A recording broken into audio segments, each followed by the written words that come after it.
नमस्कार, सगरमाथा प्राइम समाचारमा स्वागत छ। म प्रसन्न ढुङ्गाना। नमस्कार, म जयन्ती पुडासेनी। सबैभन्दा पहिले मुख्य समाचार। नेकपा दाहाल नेपाल समूहको आम हडतालको देशैभरि मिश्रित प्रभाव। फागुनको पहिलो साताबाट जनआन्दोलन सुरु गर्ने अध्यक्ष दाहालको चेतावनी। कम्युनिस्ट आन्दोलनलाई दाहाल र माधव नेपालहरूले बदनाम गराएको प्रधानमन्त्री ओलीको आरोप। कुरा नबुझेर सडकमा हल्लिरहेको टिप्पणी। नवलपरासी स्थित नारायणी नदीको गण्डक बाँधका ठोकर मर्मतमा व्यापक अनियमितता। कमसल निर्माण सामग्रीको प्रयोग भएको स्थानीयको आरोप। विश्वभर कोरोना संक्रमितको संख्या 10,50,05,000 आग्यो। हालसम्म 22,80,800 बढीको मृत्यु। र Nepali cricketer Sandeep Lamichhane the 100 cricket प्रतियोगिता खेल्ने पक्का। डबल राउन्ड रोबिनका आधारमा खेलाइने प्रतियोगिताको मिति तोक्न बाँकी।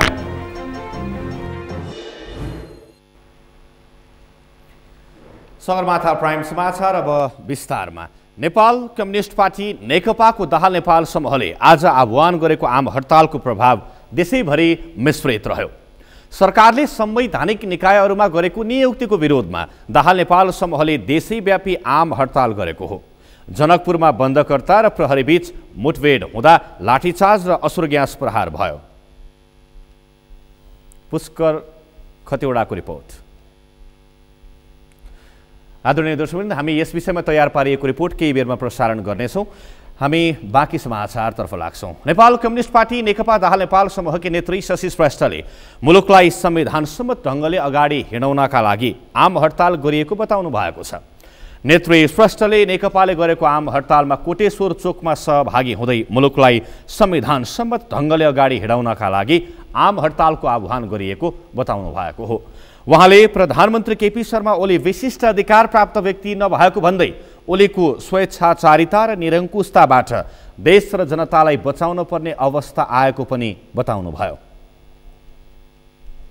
स्वेच्छाचारी ढङ्गले संविधानलाई आफ्नो मुठीमा लिएर संविधानका सबै धाराहरूको उल्लङ्घन गर्ने हिसाबबाट जुन कामहरू चाहिँ गर्दै जानुभएको थियो, त्यही अनुसारले प्रतिनिधि सभा विघटन गर्ने लगायतका थुप्रै चाहिँ त्यस्ता खालका संविधान विरोधी काम कारबाहीहरू गर्दै जानुभएको थियो। र यसैको अर्को श्रृङ्खलामा हिजो आएर संवैधानिक आयोगका चाहिँ पदाधिकारीहरू जुन गैर संवैधानिक हिसाबबाट नियुक्ति गर्नुभयो, त्यो चाहिँ संविधानलाई अर्को चाहिँ चुनौती दिने, संविधानको उल्लङ्घन गर्ने अर्को एउटा चाहिँ ठुलो घटना थियो। त्यस कारणले गर्दाखेरि मुलुक संविधान विहीन हुने स्थितिमा भयो। नेत्री श्रेष्ठले प्रधानमन्त्री ओलीले संवैधानिक आयोगका पदाधिकारीहरूलाई गैर संवैधानिक हिसाबले नियुक्ति गरी संविधानलाई अर्को चुनौती दिएको बताउनुभयो। संविधान अनुरूप मुलुक नचले देश ठूलो दुर्घटनामा जाने र समाज विभक्त भई द्वन्द्वमा जाने भन्दै उहाँले दुर्घटनाबाट बचाउन संविधानलाई कार्यान्वयन गरेर जान पर्ने बताउनुभयो।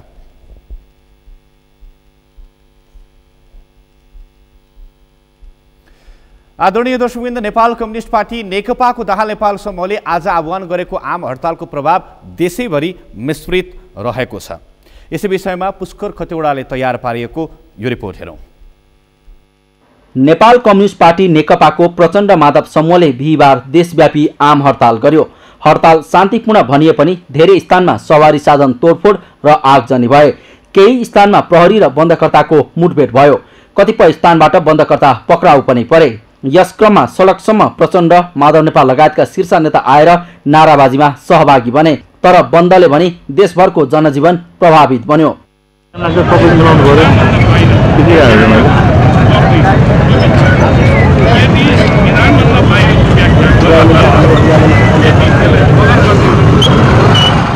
काठमाडौँमा हडतालको मुख्य केन्द्रबिन्दु कोटेश्वर चोक थियो, जहाँ प्रचण्ड लगायतका उक्त समूहका शीर्ष नेताको उपस्थिति थियो।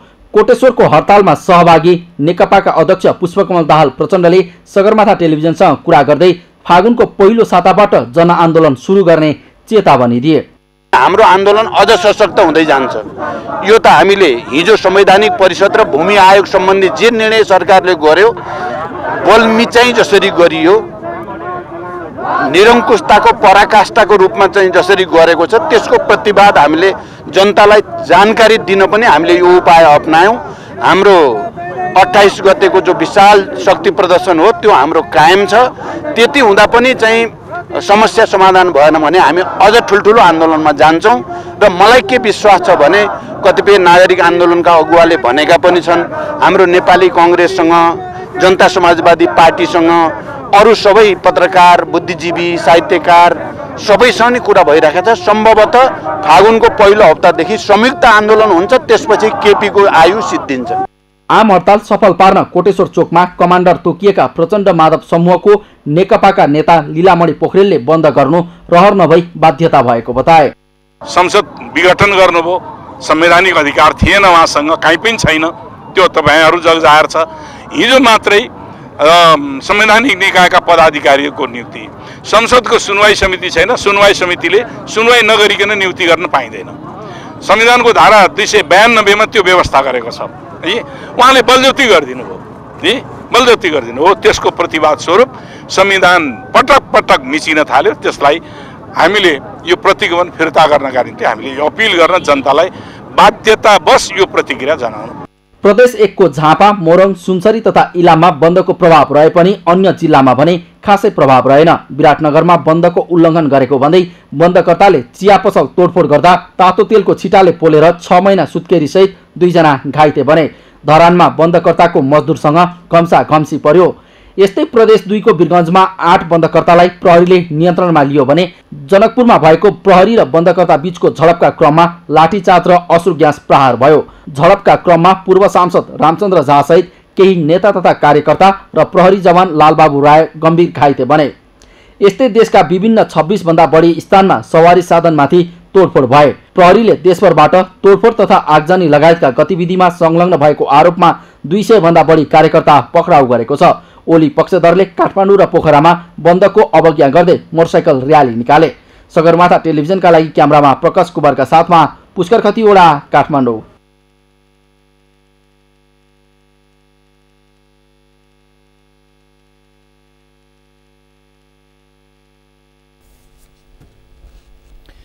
नेकपा दाहाल नेपाल समूहले आज आह्वान गरेको बन्दको प्रभाव मकवानपुरमा पनि मिश्रित परेको छ। मकवानपुरका स्थानीय र उद्योगीले भने बन्दको विरोध गरेका छन्। रूपेश दुलालको रिपोर्ट। बन्दका कारण मकवानपुरका विभिन्न क्षेत्रमा पसल व्यवसाय बन्द भयो भने राजमार्गमा दिनभर सवारी घुर्न पाएनन्। प्रधानमन्त्री केपी शर्मा ओलीले असंवैधानिक कदम चालेको विरोधमा आन्दोलन गरेको नेकपा दाहाल नेपाल समूहले जनाएको छ। तर यसको मार सत्तामा रहेका उच्च पदाधिकारीलाई भन्दा सर्वसाधारणलाई परेको देखिएको छ। दैनिक ज्याला मजदुरी गरेर छाक टार्ने विपन्न श्रमिक वर्ग बन्दबाट बढी मारमा परेका छन्। त्यसैले मकवानपुरका सर्वसाधारणले नेपाल बन्दप्रति असन्तुष्टि व्यक्त गरेका छन्।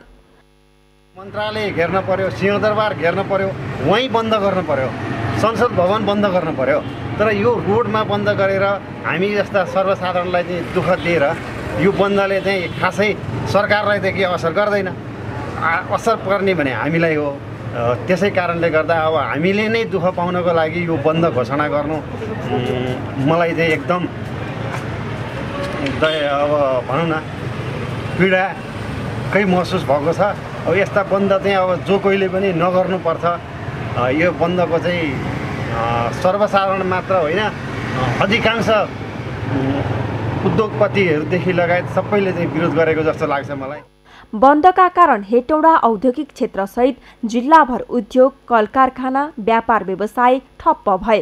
कोरोनाका कारण थलिएको अर्थतन्त्र केही सुधार हुने दिशामा अघि बढिरहेको अवस्थामा नेपाल बन्दले फेरि उद्योगी व्यापारीलाई मारमा पारेको छ।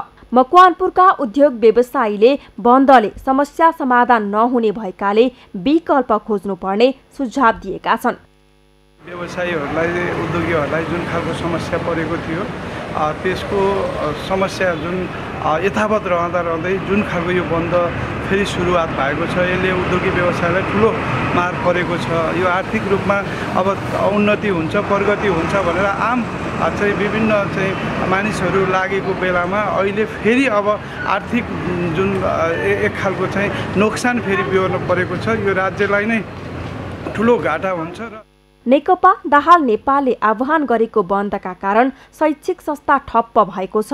बन्दका कारण परीक्षार्थीहरूलाई समेत असर गरेको छ। तर आन्दोलनरत पक्ष भने आफूहरूले सबैसँग समन्वय गरेरै बन्दको आह्वान गरेको दाबी गरेको छ। सम्पूर्ण जनसमुदाय नै स्पष्ट भइसक्यो कि केपी ओलीले संविधानको भित्ता नै च्यातेर चाहिँ असंवैधानिक बाटो हिँड्यो र मुलुकलाई अस्तव्यस्त पार्ने काम गरिसकेपछि यसलाई ट्र्याकमा ल्याउनुपर्छ। त्यसको माध्यम भनेको यही हो भन्ने कुरा जनसमुदायले नै बुझ्नु भएको छ। शैक्षिक संस्थाको उद्योग व्यापारको सबै साथीहरूले सौहार्दपूर्ण वातावरण हुन्छ। हामी तपाईँहरूको यो कार्यक्रमलाई एक दिने कार्यक्रमलाई हामी सफल पार्नतिर लाग्छौँ। हाम्रो तर्फबाट सहयोग हुन्छ भन्नुभएको छ उहाँहरूले। नेपालका सबै राजनैतिक दलले आफ्नो चुनावी घोषणापत्रमा आर्थिक समृद्धिका लागि बन्द हडताल नगर्ने प्रतिबद्धता व्यक्त गरेका थिए। आफ्नो प्रतिबद्धता अनुरूप नै राजनैतिक मुद्दालाई अघि सारेर आफ्नो एजेन्डा स्थापित गर्न बन्द हडताल गर्ने काम छोड्नु जरुरी छ। सगरमाथा टेलिभिजनका लागि मकवानपुरबाट रूपेश दुलालको रिपोर्ट। नेकपाको दाहाल नेपाल समूहले गरेको आम हडताललाई प्रधानमन्त्री केपी शर्मा ओलीले कुरा नबुझेर सडकमा हल्लिरहेको भन्दै आलोचना गरेका छन्। दाहाल नेपाल समूहले हडतालको घोषणा गरेकै दिनमा भएको कार्यक्रममा प्रधानमन्त्री ओलीले कम्युनिस्ट आन्दोलनलाई प्रचण्ड र माधव नेपालहरूले बदनाम गराएको समेत आरोप लगाए। प्रधानमन्त्री ओलीले तोकिएको मितिमा चुनाव सम्पन्न हुने समेत दोहोर्याएका छन्। अमृत राज काफ्लेको रिपोर्ट। नेकपाको दाहाल नेपाल समूहले आम हडताल घोषणा गरेर सडकमा प्रदर्शन गरेकै दिन प्रधानमन्त्री केपी शर्मा ओलीले बन्दका नाममा जनतालाई दुःख दिएको भन्दै आक्रोश व्यक्त गरेका छन्। कानुनको पालना गर्न प्रचण्ड नेपाल समूहलाई आग्रह गरेका प्रधानमन्त्री ओलीले प्रचण्ड सडकमा आन्दोलनका लागि नभएर जनताले कतिको दुःख पाए भनेर हेर्न मात्रै निस्किएको आरोप लगाए। उनले सडकमा प्रचण्ड आफू गाडी चढेर आएको भन्दै जनतालाई दुःख नदिन समेत आह्वान गरेका छन्। जनतालाई अलि दुःख त दिनुभयो उहाँहरूले, कहीँ तरकारी फ्याँक्दिनु भयो, गरिबको तरकारी फ्याँकेर महान आन्दोलन उहाँहरूले सफल पार्दै हुनुहुन्छ। बाटाका छेउमा ल्याएर तरकारी कति दुःख कष्ट गरेर फलाएको तरकारी बाटाका छेउमा ल्याएर बेचिराखेको तरकारी एउटै बुढी आमाले डोकामा बोकेर ल्याएको टमाटर सडकभरि फ्याँकेर क्रान्तिकारिता देखाउनु भयो प्रचण्डले, माधव नेपालले। अरूका गाडी जलाउनु भयो, आफू गाडीमा सवार भएर चले तमासा हेर्दै जनताले कति दुःख पाएका छन् भनेर गाडी चढेर तमासा हेर्दै हिँड्नु।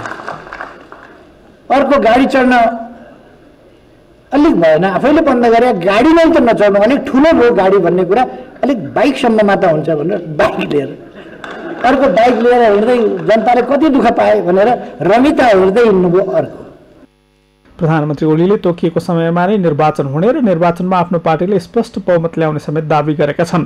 उनले पार्टी नफुटेको र केही मान्छे पार्टी छाडेर हिँडेको भन्दै आगामी चुनावमा आफ्नो पार्टीले स्पष्ट बहुमत ल्याउने दावी समेत गरेका छन्।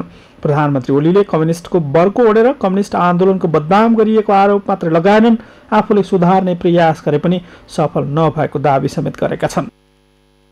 विवाद गर्नेहरू, झगडा गर्ने बानी परेका, मुद्दा लड्ने बानी परेका, सिंगौरी खेल्ने बानी परेका, भुइँ खोस्रिने बानी परेका, गाली गलौज गर्ने बानी परेका, मुख छाड्ने बानी परेका, जहिले जहाँ पुगे पनि निउ खोज्ने बानी पुगेका हटे। अब आन्दोलनलाई एकजुट बनाएर लाने हो, सल्लाह गर्ने, सहमति कायम गर्ने, एकजुट बनाएर अगाडि लाने, त्यस काममा तपाईँहरूलाई सफलता प्राप्त होस्। नेकपाको ओली समूहले शुक्रबार काठमाडौँमा ठूलो स्तरको शक्ति प्रदर्शन गर्दैछ। त्यसको तयारी अनुसार ओली समूहको नेकपाले विभिन्न कार्यक्रमहरू गर्दै आएको छ। बिहिबार मात्रै ओली समूहको नेकपाले काठमाडौँमा युवा मार्च पास्ट समेत गरेको थियो। शुक्रबारको कार्यक्रममा प्रधानमन्त्री केपी शर्मा ओली र गृहमन्त्रीले सम्बोधन गर्ने ओली समूहको नेकपाले जनाएको छ। सगरमाथा टेलिभिजनका लागि क्यामेरामा उत्सव वाग्लेका साथमा अमृत राज काफ्ले, काठमाडौँ।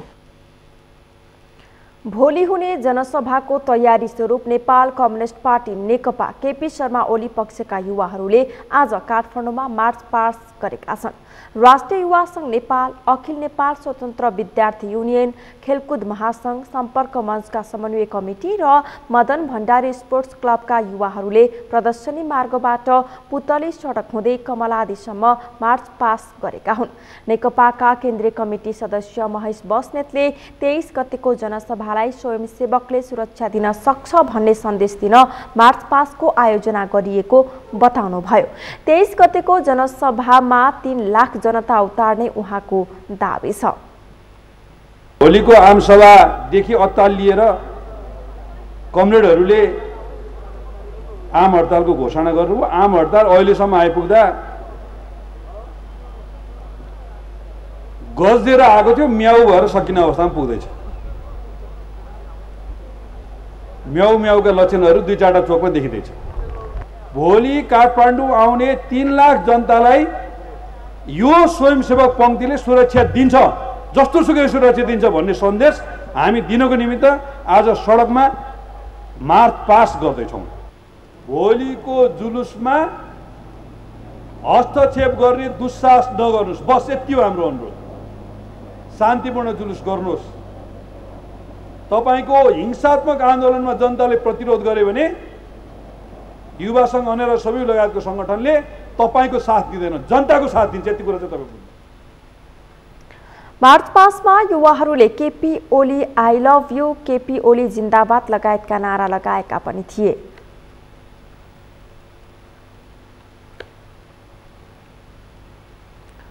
पूर्व प्रधानमन्त्री तथा जनता समाजवादी पार्टी नेपालका केन्द्रीय परिषद अध्यक्ष डाक्टर बाबुराम भट्टराईले गलत मनसायले संसद विघटन गरी लोकतन्त्र र संविधानको हत्या गरेको आरोप लगाउनु भएको छ। संखुवा सभा पुग्नुभएका पूर्व प्रधानमन्त्री भट्टराईले प्रधानमन्त्री केपी शर्मा ओलीले एकल तानाशाही ढङ्गले गरेको हरकतले देशलाई प्रतिगमनतर्फ डोर्याएको बताउनुभयो।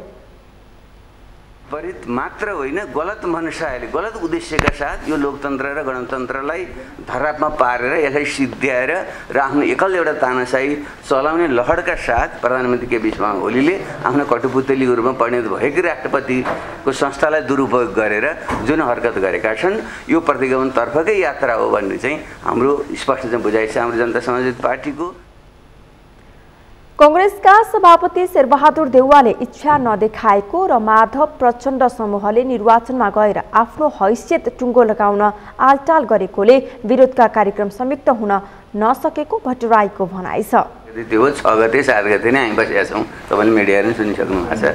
मुख्य नेपाली काङ्ग्रेसबाट के आयो भने पहिले त नेकपा सरकारमा हो कि यो भन्ने जस्तो चाहिँ उसलाई शङ्का पनि भयो। अलिकति मेरो अनुमानमा चाहिँ केही साथीहरूको चाहिँ यो नेकपा चाहिँ पहिले सिद्धियोस् अनि त्यही स्वतः केही दुःख नगरिकन आफ्नो पल्टा आइहाल्छ भन्ने खालको पुरानो सोचले पनि हुनसक्छ। अब अथवा कतिपयले शङ्कै पनि गर्छ, म शङ्कामा जान चाहन्न।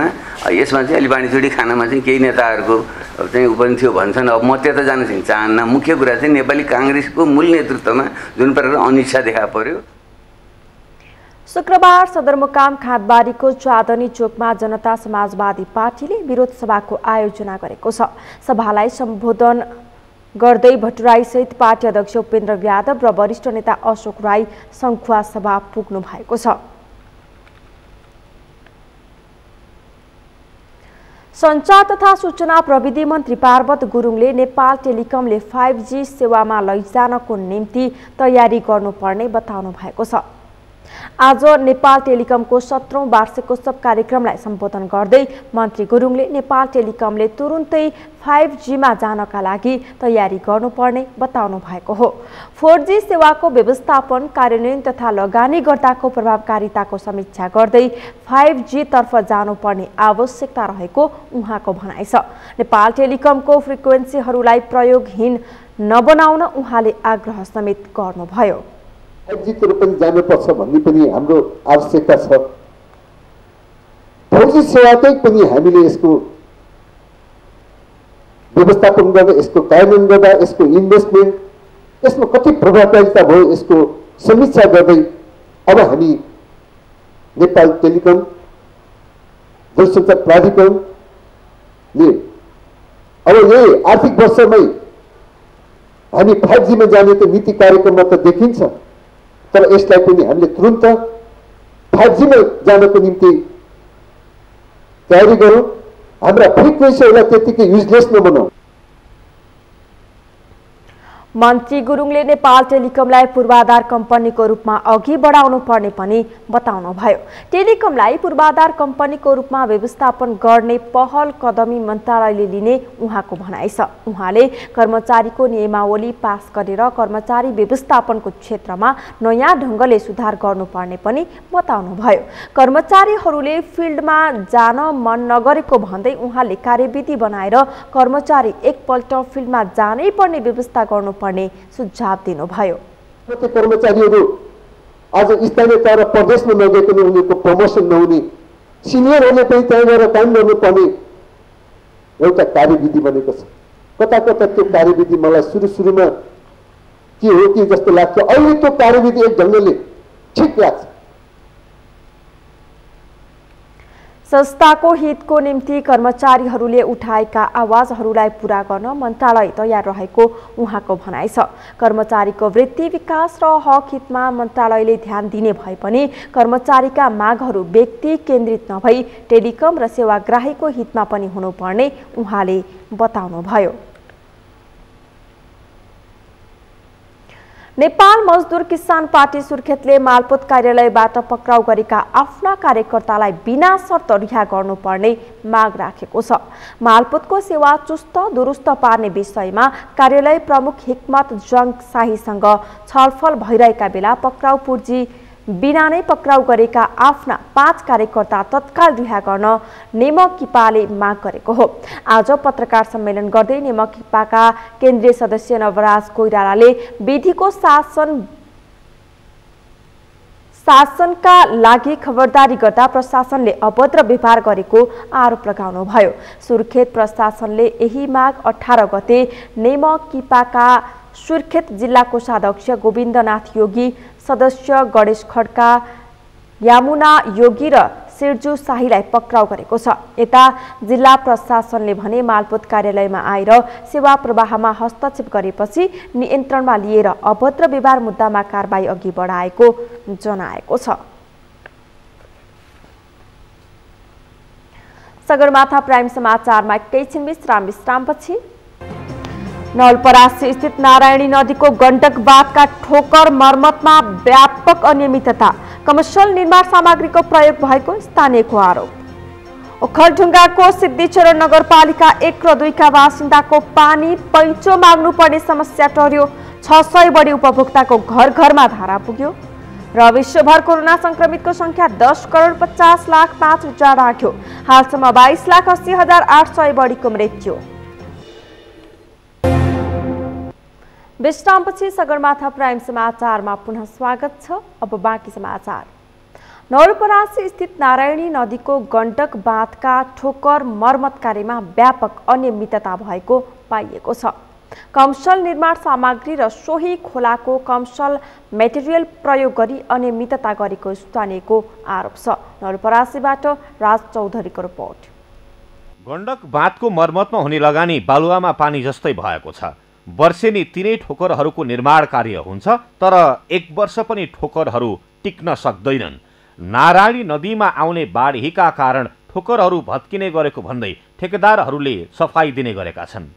नेपाल भारत सम्झौता अनुसार त्रिवेणी ब्यारेजको दक्षिणतर्फ नारायणी नदी स्थानीय नाम गण्डक नदीको बाँध र ठोकरहरू निर्माण गर्ने सहमति भए अनुसार भारतीय सरकारले वर्षेनी बाँध र ठोकर निर्माण तथा मर्मतका लागि करोडौं रुपैयाँ लगानी गर्दै आएको छ।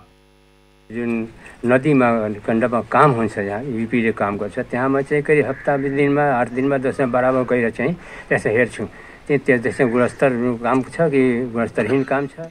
निर्माण कार्यमा यसै नारायणी नदीको गिटी बालुवा ढुङ्गा मिस्कट प्रयोग हुँदै आएको छ। स्टिमेटमा बाहिरबाट गिटी बालुवा ढुङ्गा मिस्कटको प्रयोग हुनुपर्नेमा ठेकेदारले केही सम्बन्धित निकायसँग मिलेर लोकल मेटेरियल प्रयोग गरी करोडौंको बजेट पचाउँदै आएको स्थानीयको आरोप छ। काम नगर भनेर हामीले भन्न त सक्दैनौँ हैन। तर चाहिँ भारतीय पक्षले चाहिँ जुन इस्टिमेट गरेको छ, भारतीय पक्षले चाहिँ अनुगमन कस्तो प्रकारको चाहिँ क्वालिटी लिएको छ, के गरेको छ, यो भारतीय पक्षले नै त्यसमा रकम पनि विनियोजन गरेर कामको लागि योजनाहरू तयार गरेको छ। अब त्यो योजना तयार गर्दाखेरि भारतीय पक्षले कति बजेट छ, कति स्पानको चाहिँ लम्बाइ चौडाइको चाहिँ ठोकरहरू निर्माण गर्नुपर्ने, त्यसमा बजेटहरू के कति छ, अनि यो ढुङ्गा गिट्टी बालुवा के कति परिणामको लाग्छ, त्यसको कुनै पनि प्रकारको अहिलेसम्म जिल्ला समन्वय समिति अथवा जिल्ला अनुगमन समितिलाई जानकारी छैन।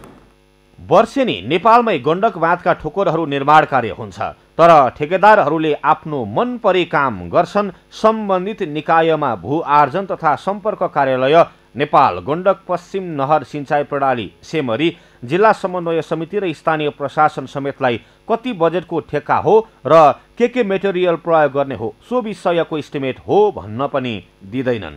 अगाडिका काम जसको बिहारहरूले गर्छ या बिहार पक्षले जुन जिम्मेवारी छ त्यसको चाहिँ इस्टिमेटहरू पेपरहरू पठाउने गर्छ र योभन्दा अगाडि पनि युपीको पक्षमा एउटा नेपालको एगैप र बिगैप बाँध जोड्ने कार्य भइरहेछ। त्यसको इस्टिमेटहरू, लागत इस्टिमेटहरू र अन्य पेपरहरू सम्बन्धित ठेकेदारले दिएछ। अस्परको काम हुँदाखेरि अहिले के भन्छ भन्दाखेरि पठाउँछु भन्ने कुरा गरे हो। त्यसको सेकेन्ड म्यानले अफिसरले त्यो महाराजगञ्ज द्वितीय खण्ड नेपाल भारतको सन्धि सम्झौता अनुसार नारायणी नदी गण्डकबाट कुनै किसिमका खोलाजन्य पदार्थ तथा पानी कुनै पक्षका व्यक्तिले झिक्न नपाउने जानकारहरू बताउँछन्। तर भारतीय ठेकेदारहरू मिलेमतोमा सोही खोलाको गिटी बालुवा, ढुङ्गा मिस्कट झिकी निर्माणमा प्रयोग गर्दै आएका छन्। गण्डक बाँधकै कारण सुस्ता, प्रतापपुर र सरावल गाउँपालिका डुबानको जोखिममा छ। सगरमाथा टेलिभिजनका लागि नवलपरासीबाट राज चौधरीको रिपोर्ट। ओखलढुङ्गाको सिद्धिचरण नगरपालिका 1 र 2 मा खानेपानीको चरम समस्या झेलिरहेका नागरिकको घर घरमा धारा जडान गरी खानेपानी वितरण गरिएको छ। ओडाको प्रमुख व्यापारिक केन्द्र निसङ्खे बजारसँगै आसपासका क्षेत्रहरू ठुलाछाप, तलुवा र भदौरेका 1600 बढी उपभोक्तालाई खानेपानी वितरण गरिएको हो। यो सँगै पानी समेत पैँचो माग्नुपर्ने बाध्यतामा रहेका स्थानीयवासी दङ्ग परेका छन्। ओखलढुङ्गाबाट रामहरि श्रेष्ठको रिपोर्ट। ओखलढुङ्गाको सिद्धिचरण नगरपालिका स्थित निसङ्ख्यका स्थानीयवासीलाई खानेपानी लिन करिब 1 घण्टाको पैदल हिँड्न पर्ने बाध्यता थियो। 1 घण्टा धाएर ल्याएको पानीमा समेत ऐँचो पैँचो गरेर गुजारा चलाउन पर्थ्यो। गत वर्षसम्म मात्रै बजारको बीच भागमा रहेको एउटा धारा मार्फत कहिलेकाहीँ आउने पानीमा निर्भर त्यहाँका नागरिकहरू अहिले घर घरमै धारा मार्फत खानेपानी वितरण भएपछि खुसी भएका छन्। घरमै आइदियो भने झन् सजिलो हुन्छ। घरमा अबको पानी आइरहेको छ, सुविस्ता छ, त ऊ पनि आइदियो भने ठिकै छ। खुसी नै अब घरमा धारा आइसकेपछि। 2 ओडाको प्रमुख व्यापारिक केन्द्र निसङ्खे बजारमा सरकारी र सामुदायिक समेत गरी 6 वटा कार्यालय र करिब 100 बढी घरधुरी छन्। कक्षा 12 सम्म पढाइ हुने विद्यालय र स्नातक तहसम्मको क्याम्पसका विद्यार्थी घरैबाट पानी लिएर विद्यालयमा आउने गरेका थिए। तर अहिले 27 किलोमिटर टाढाको छिपछिपे मुहानबाट ल्याइएको वृहत खानेपानी आयोजनाले गाउँमा पानी वितरण गरेपछि यो समस्या समाधान भएको छ। 50-55 घरहरू बजारी एरियामा मात्रै सीमित छ भने बाहिर हामीले अहिले 680 घरधुरी जतिले यो छिपछिपे खानेपानी खाइरहेको अवस्था छ। पहिले त हामीले यहाँ निसङ्खेमा पैँचोसम्म पानी खायो भन्ने मिडियाहरूले पनि पटक पटक गरेर ल्यायो। हामीले यो एउटा निसङ्खे धारा भन्ने अलिक पर गरेर ल्याउनु पर्ने थियो र यहाँ पानीको ठुलो अभाव थियो। अहिले चाहिँ यो छिपछिपेको खानेपानी सञ्चालन भए यता तपाईँको धेरै सहज र पर्याप्त रूपमा निसङ्खेवासीहरूले खानेपानी खान पाएको अवस्था छ। संघीय सरकारको लगानीमा खानेपानी तथा सरसफाई डिभिजन कार्यालय ओखलढुङ्गा र स्थानीय उपभोक्ताको करिब 4 वर्षको प्रयासपछि निसङ्ख्यमा बल्ल खानेपानी पुगेको हो।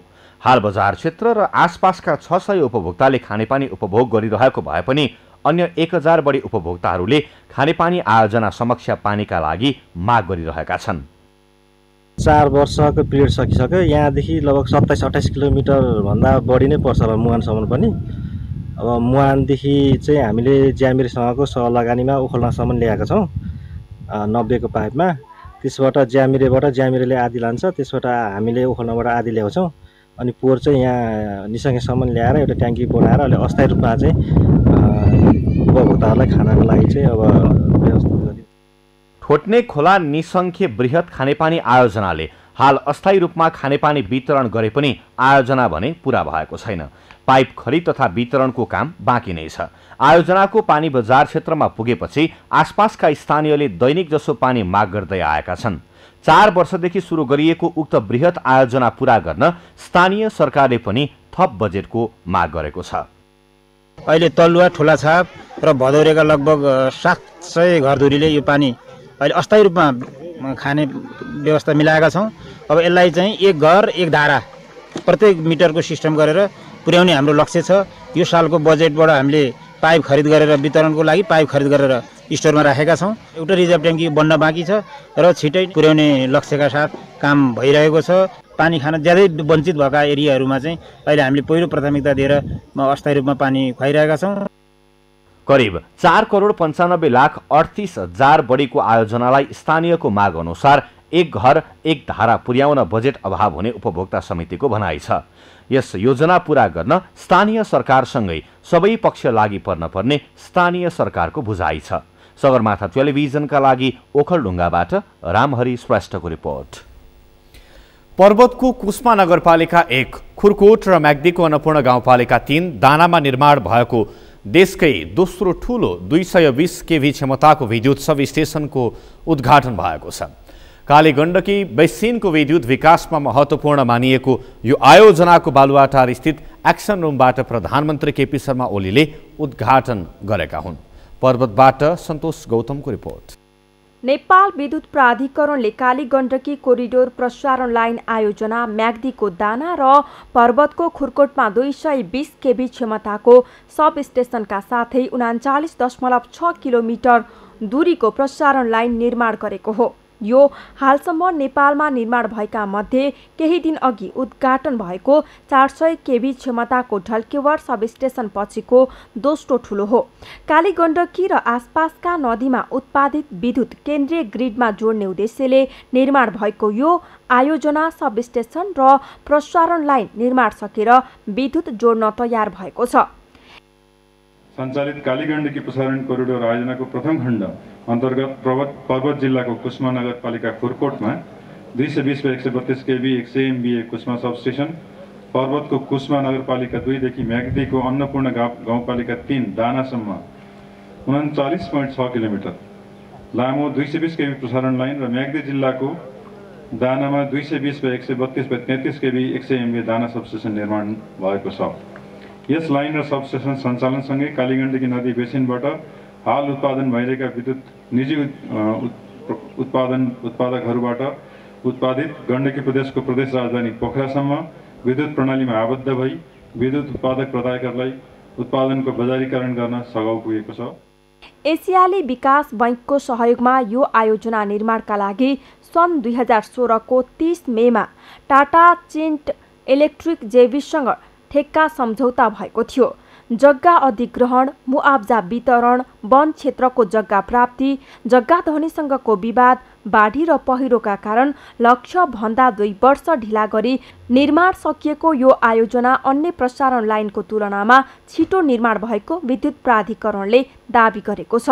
उद्घाटन समारोहलाई बालुवाटारको एक्सन रुममा सम्बोधन गरेका प्रधानमन्त्री ओलीले प्राकृतिक प्रकोप, असहज राजनीतिक परिस्थिति र महामारीका बीच नेपालको पूर्वाधार विकासमा महत्त्वपूर्ण उपलब्धि हासिल गरेको बताए।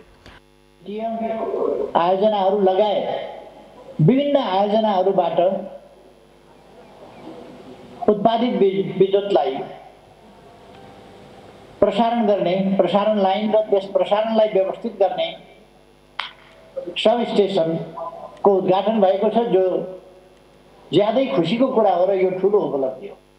उद्घाटन समारोहमा जलस्रोत, सिंचाई तथा ऊर्जा मन्त्री टोपबहादुर राय माझीले सरकारले विद्युतको खपत बढाउने र अन्तर्राष्ट्रिय बजारमा निर्यातका लागि पूर्वाधार निर्माणमा जोड दिएको बताए। तीव्र गतिमा हाम्रा हाइड्रो पावर प्रोजेक्टहरू सम्पन्न हुनेवाला छन्। त्यस सँगसँगै हामीले यो सोलर पावर प्रोजेक्टहरू पनि सञ्चालनमा आइरहेका छन् र सञ्चालन हुँदै जानेछन्। मैले यहाँनिर भन्न खोजेको कुरा के छ भनेदेखि अब हामीले उत्पादित विद्युतलाई हामीले कसरी खपत गर्छौँ, हाम्रो खपत गर्ने क्षमता कसरी वृद्धि गर्छौँ, हाम्रो देशमा आर्थिक क्रान्तिको उद्योग व्यवसायहरूदेखि लिएर अन्य कृषि पर्यटन लगायत शिक्षा स्वास्थ्य लगायतका क्षेत्रमा विद्युतको ठुलो पैमानामा उपयोग गर्ने व्यवस्थापन हामीले कसरी गर्छौँ। नवलपरासीको बर्दघाटदेखि म्याग्दीको दानासम्म 142 किलोमिटर प्रसारण लाइन निर्माण गर्ने लक्ष्य अनुसार खुरकोटदेखि बर्दघाटतर्फ पनि प्रसारण लाइन निर्माण भइरहेको छ। कालीगण्डकी कोरिडोर प्रसारण लाइन आयोजनाले कालीगण्डकी र सहायक नदीहरूमा विद्युत विकासमा महत्त्वपूर्ण सहयोग पुग्ने अपेक्षा गरिएको छ। सगरमाथा टेलिभिजनका लागि पर्वतबाट सन्तोष गौतमको रिपोर्ट। पेसा परिवर्तनसँगै बर्दिया बडैया तालका गन्धर्व समुदायका नयाँ पुस्ताहरूले सारङ्गी समात्न समेत छाडेका छन्।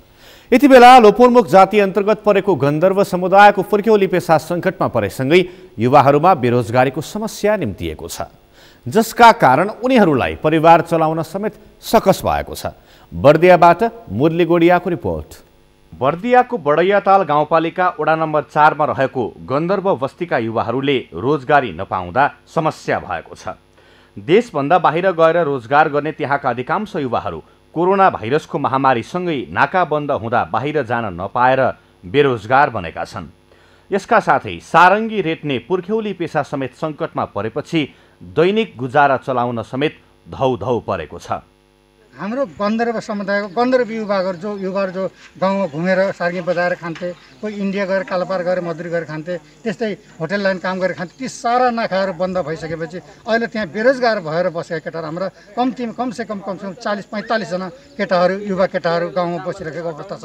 कामधन्दा छैन, रोजगार छैन, अनि निर्वाह गर्न गाह्रो भइरहेको छ। यो समुदायलाई केही रोजगारी दिने सरकारले राज्यले त्यो नीति बनाइदियो भने हाम्रो जीवन हामी पनि आफूले गर्न सक्थ्यौँ। वर्षौंदेखि सारङ्गी रेटेर घर घरमा मनोरञ्जन प्रदान गर्ने गरेका गन्धर्व युवाहरू अहिले पेसा परिवर्तन गर्न थालेका छन्। बडैयाताल गाउँपालिका 4 का करिब 50 घरका युवाहरू अहिले रोजगारविहीन बनेका छन्। भन्दा ठुलो शक्ति र एकता भनेको युवा शक्तिमा हुन्छ र हामी गन्धर्व समुदायका युवाहरूको एउटा हाम्रो के चाहना हुन्छ भनेपछि जस्तो हामी खाइ नखाइ जसरी हुन्छ हाम्रो बाबाआमाहरूले सारङ्गी बजाएर अनि मागेर ल्याएको खाने कुराहरू अब पुग नपुग खाएर नखाएर जसरी पनि हामीले लगभग तपाईँको बेसिक लेभल आधारभूत शिक्षा प्राप्त गरिसकेपछि जुन खालको हायर लेभलका एजुकेसन शिक्षाहरू हुन्छ त्यो पाउनलाई एकदमै गाह्रो र असम्भवै भनौँ हाम्रो लागि, किनकि हामीलाई आफूले गरेर खान सक्ने खालको एउटा बेस बनाइदिएको भए सरकारले अझै हामी सरकारप्रति अझै खुसी र हाम्रो जीवनको गुणस्तर अझै माथि जान्थ्यो। हामी दलित समुदाय जसरी दलित भनिन्छ यो दलित शब्द नै नभइदिएको भए हुन्थ्यो। हुन त कोभिड-19 को प्रभाव हरेक क्षेत्रमा परेको छ। कतिपयको रोजगारी गुमेको छ भने कतिपयको आर्थिक अवस्था कमजोर भएको छ। बडैयातालको गन्धर्व बस्ती तथा विपन्न परिवारलाई स्थानीय सरकारले 10 लाख रुपैयाँ बजेट विनियोजन गरेको छ, तर पनि त्यो रकम पर्याप्त भने देखिँदैन। खास गरी अब उहाँहरूको रोजगारी गुमेको छ र एकातिर भने पुर्ख्यौली पेसाहरू पनि उहाँहरूको सङ्कटमा छ। यस अवस्थामा गाउँपालिकाले उहाँहरूको रोजगारीको लागि दलित लगायत सबै वर्गहरूको लागि भनेर यसपटक हामीले 10 लाख रुपियाँ हामी छुट्याएका छौँ र त्यसबाट पनि उहाँहरूका केही विषयहरू सम्बोधन हुन सक्नेछन्। त्यसै गरी उहाँहरूको जुन एउटा पुर्ख्यौली पेसा छ त्यो पुर्ख्यौली पेसालाई उहाँहरूले यदि निरन्तरता दिन चाहनुभयो र त्यसलाई चाहिँ हामीले के सहजीकरण गर्न सकिन्छ त्यसमा पनि हामी युवा वर्ग अथवा लक्षित वर्गमा छुट्याएको कार्यक्रमबाट रकमबाट उहाँहरूलाई सहजीकरण गरेर उहाँहरूको पुर्ख्यौली पेसालाई कायम गर्दै उहाँहरूले आय आर्जन जोडिन पनि सक्नुहुन्छ। सूचना तथा सञ्चारको विकास नभएका बेला सारङ्गीको धुनमा देश विदेशमा घटेका घटनाहरूलाई घर घरमा गई सूचना दिने सूचकको भूमिका निर्वाह गर्ने गन्धर्व जातिको इतिहास रहेको पाइन्छ। तर आफ्नै पुर्ख्यौली पेसाबाट पेट पाल्न कठिन भएपछि अन्य पेसामा लाग्नु परेको उनीहरूको बाध्यता छ। सगरमाथा टेलिभिजनका लागि बर्दियाबाट मुरली गोडियाको रिपोर्ट। विश्व क्यान्सर दिवसको अवसरमा क्यान्सर रोगलाई जितेका बिरामीहरूले क्यान्सर अस्पतालमा औपचारिक रूपमा घण्टी बजाएर आफूलाई निको भएको उद्घोष गरेका छन्। Nepal cancer hospital and research सेन्टरमा उपचाररत क्यान्सर पीडितहरूले विश्व क्यान्सर दिवसको अवसर पारेर हस्पिटल परिसरमा निर्माण भएको घण्टी बजाई क्यान्सर मुक्त भएको उद्घोष गरेका हुन्। Nepal cancer hospital and research सेन्टरका कार्यकारी अध्यक्ष डाक्टर सुदीप श्रेष्ठले कोभिड-19 को महामारीको बेलामा पनि अस्पतालले क्यान्सर पीडित बिरामीहरूलाई निरन्तर सेवा दिन सकेकोमा सम्पूर्ण स्वास्थ्यकर्मी, कर्मचारी, सेवाग्राही तथा सम्पूर्ण सरकारवालाहरूलाई धन्यवाद व्यक्त गर्नुभयो। जुनसुकै ठाउँमा बसेर पनि क्यान्सरबारे जनचेतना जगाएर बोलेर मात्रै पनि क्यान्सर विरुद्ध लड्न सकिने उहाँले बताउनुभयो। यस विश्व क्यान्सर दिवसको नारा हो आई एम र आई विल। यस अर्थात् हामीले जुनसुकै ठाउँमा बसेर भए पनि मैले अथवा हामीले क्यान्सरबारे के बोलौँ के गरौँ भन्ने नै हो। यो नारा सन् 2019बाट 3 वर्ष लगातार यो मनाउँदै आएको छ भने यो वर्ष चाहिँ अन्तिम हो। यस नारामा हामी सबैले आफ्नो क्षेत्रबाट क्यान्सरको बारे के बोल्नु छ, यसलाई सहयोग गर्नु छ र हामीले विश्वमा नै क्यान्सरबाट मुक्त हुनको लागि हामीले यो थालनी गर्नुपर्छ। आगामी दिनमा हस्पिटलको ध्यान कोभिड-19 महामारीका बीचमा निदान हुन छुटेका संक्रमणका डरले घरमै बसिरहेका क्यान्सर बिरामीहरूलाई कोभिड-19 को डर हटाई सचेतना जगाउने डाक्टर श्रेष्ठको भनाइ छ। सगरमाथा प्राइम समाचारमा पालो भएको छ विश्रामको विश्रामपछि। विश्वभर कोरोना संक्रमितको संख्या 10,50,05,000 नाग्यो। हालसम्म 22,80,800 बढेको मृत्यु। र Nepali cricketer Sandeep Lamichhane the 100 cricket प्रतियोगिता खेल्ने पक्का डबल राउन्ड रोबिनका आधारमा खेलाइने प्रतियोगिताको मिति तोक्न बाँकी। अब पालो अर्थ समाचारको। अर्थ समाचारका प्रायोजक हो आफ्नो विश्वास हो त्रिशक्ति सिमेन्ट। अर्थ मन्त्रालयका राजस्व सचिव रामशरण पुडासैनीले आगामी दिनमा बीमा पहुँच बढाउनु पर्ने बताउनु भएको छ। आज बीमा समितिका नवनियुक्त अध्यक्ष सूर्यप्रसाद सिलवालाई शपथ ग्रहण गराउँदै सचिव पुडासैनीले बीमाको पहुँच बढाउनु पर्ने प्रमुख जिम्मेवारी रहेको बताउनु भएको हो। उहाँले बीमा क्षेत्रमा सुशासनको समस्या रहेको भन्दै राम्रो नियमको विकास गर्नुपर्ने चुनौती रहेको पनि बताउनुभयो। कोरोना बीमाको दाबी गर्नेहरूलाई भुक्तानी गर्नु तथा कोषको व्यवस्थापन गर्ने चुनौती रहेको पनि उहाँको भनाइ छ। सरकारको स्वामित्वमा रहेका 2 बीमा कम्पनीहरूलाई पारदर्शी बनाउनु पर्ने पनि उहाँको भनाइ छ। बीमा बजारमा कार्यरत छन् तर बीमाको पहुँच चाहिँ लगभग 23%, वैदेशिक रोजगारीमा जाने समेतलाई जोड्दा 27% जतिको हुन्छ अहिले बीमा क्षेत्रको कभरेज। हाम्रो नेपालभित्रको मात्रै हेर्दाखेरि लगभग 23%मा मात्रै बीमा पहुँच पुगेको छ। आर्थिक विकास र वित्तीय क्षेत्रको विकास सँगसँगै बीमा क्षेत्रको पहुँच पनि विस्तार हुँदै जानुपर्छ। बीमा समितिका नवनियुक्त अध्यक्ष सूर्यप्रसाद सिलवालले बीमा कम्पनीको पहुँच विस्तारका साथै कम्पनीको विश्वसनीयता बढाउन आफू खरो उत्रिने बताउनुभयो। नीतिगत कुराहरूलाई फास्ट ट्र्याकमा लैजान मन्त्रालयको सहयोग अपेक्षा रहेको उहाँको भनाइ छ। अन्य मन्त्रीलाई कन्भिन्स गरेर त्यो कुरोहरूलाई चाहिँ हामीले कहाँ फरवर्ड गर्नु पर्यो, गभर्मेन्टको निर्णय गराइदिनु पर्यो। विषय हुँदै गयो भने मलाई लाग्छ के भने अब धेरै लामो समय त अब एकैचोटि मात्रै यो कुनै कुरो पनि होइन। पहिला भइरहेको इमिडिएट समस्यालाई ट्याकल गरौँ, त्यसपछि अब पोलिसीमा जाउँ, त्यसको चाहिँ स्ट्रक्चरलाई पनि रिभ्यू गरौँ, त्यसपछि अब रेगुलेटर बनेपछि फेरि हामी कहाँ कस्तो छ भने मान त रेगुलेटर भने नियन्त्रक मात्रैको हिसाबमा त्यो होइन, ऊ त डेभलपर पनि हो। उसले समान दृष्टिले सबैको डेभलपमेन्ट पनि गर्नु पर्यो, पब्लिकको चाहिँ ख्यात पनि गेन गर्नु पर्यो, बिमितको पनि बिमा त्यसपछि यो बिमकको पनि ख्यात गेन गर्ने चाहिँ बाटो चाहिँ बनाउनुपर्छ। मेरो प्रयास रहन्छ। बीमा क्षेत्रको वर्तमान समस्यालाई समाधान गर्दै नीतिगत र संरचनाबारे समीक्षा गरिने उहाँको भनाइ छ। अर्थमन्त्री विष्णु पौडेलको उपस्थितिमा अर्थ मन्त्रालयका सचिव शिशिर कुमार ढुङ्गानाले नवनियुक्त अध्यक्ष सिलवालाई शपथ खुवाउनु भएको थियो। कार्यक्रममा उपस्थित अर्थमन्त्री विष्णु पौडेलले मन्त्रालयको तर्फबाट आवश्यक सहयोग, समन्वय र सहजीकरण गर्ने प्रतिबद्धता व्यक्त गर्नु भएको छ। अब पालो खेल समाचारको।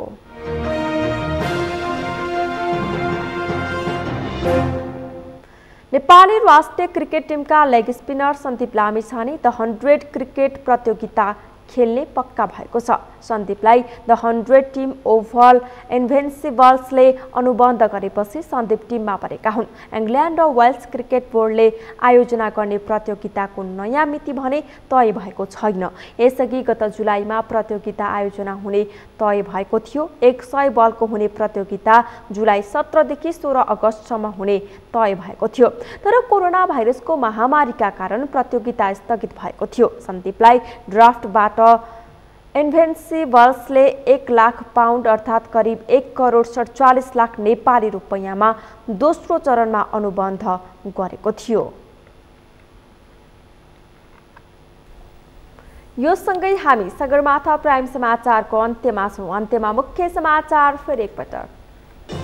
नेकपा दाहाल नेपाल समूहको आम हडतालको देशैभरि मिश्रित प्रभाव। फागुनको पहिलो साताबाट जनआन्दोलन सुरु गर्ने अध्यक्ष दाहालको चेतावनी। कम्युनिस्ट आन्दोलनलाई दाहाल र माधव नेपालहरूले बदनाम गराएको प्रधानमन्त्री ओलीको आरोप। कुरा नबुझेर सडकमा हल्लिरहेको टिप्पणी। नवलपरासी स्थित नारायणी नदीको गण्डक बाँधका ठोक्कर मर्मतमा व्यापक अनियमितता। कमसल निर्माण सामग्रीको प्रयोग भएको स्थानीयको आरोप। विश्वभर कोरोना संक्रमितको संख्या 10 करोड 50 लाख 5 हजार नाग्यो। हालसम्म 22 लाख 80 हजार 800 बढीको मृत्यु। र Nepali cricketer Sandeep Lamichhane the 100 cricket प्रतियोगिता खेल्ने पक्का। डबल राउन्ड रोबिनका आधारमा खेलाइने प्रतियोगिताको मिति तोक्न बाँकी। हौस् त सगरमाथा प्राइम समाचार अहिलेलाई सकियो। तपाईँ समाचार बुलेटिनका साथै सगरमाथा टेलिभिजनका सम्पूर्ण कार्यक्रम www.sagarmatha.tv मा पनि पढ्न र हेर्न सक्नुहुनेछ। साथै युट्युबमा youtube.com/sagarmathatv नेपालमा हेर्न सक्नुहुनेछ। तपाईँ हामीलाई फेसबुकमा पनि facebook.com/stv नेपालमा फलो गर्न सक्नुहुनेछ। समाचारको शिखर नेपालको गौरव नेपालको पहिलो न्युज च्यानल सगरमाथा टेलिभिजन हेर्दै गर्नुहोला। नमस्कार।